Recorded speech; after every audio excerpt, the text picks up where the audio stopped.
What we're doing is roast beef with toad in the hole. We've got a beautiful piece of Australian MSA graded beef here. We're using a strip loin in this case, and we've just left a little bit of fat on there.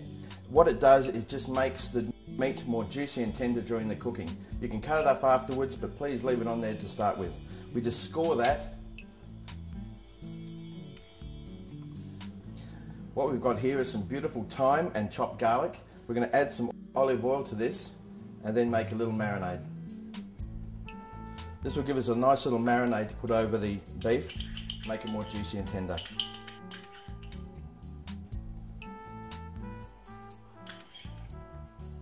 Now what we want to do with that is seal it all over before we put it in the oven.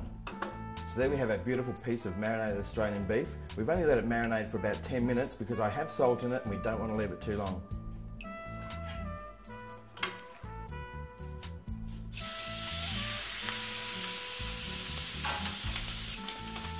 Don't forget to season the other side of the beef as well just before you turn it over.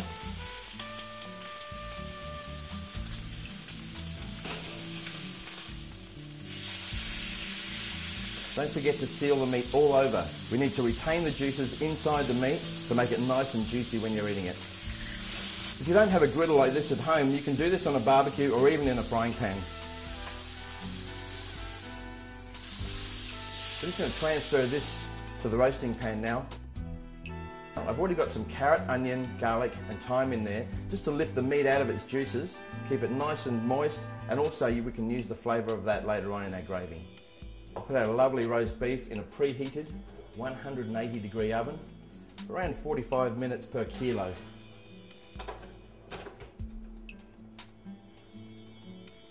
So roast has been taken out of the oven. We put it in a warm place to rest for 15 minutes. It's very important to let the meat rest so the juices flow back more evenly through it. Now it's time to carve. Always carve against the grain, never with the grain. When you're carving against the grain, you'll find it's much more tender. It doesn't get as stringy.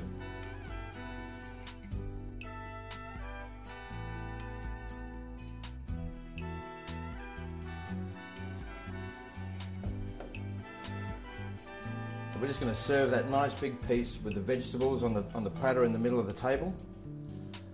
Serve a nice couple of slices with the toad in the hole. A toad in the hole is simple. It's just a Yorkshire pudding with a small sausage in it, and I've garnished with some rosemary. Just top that off with some nice sauce.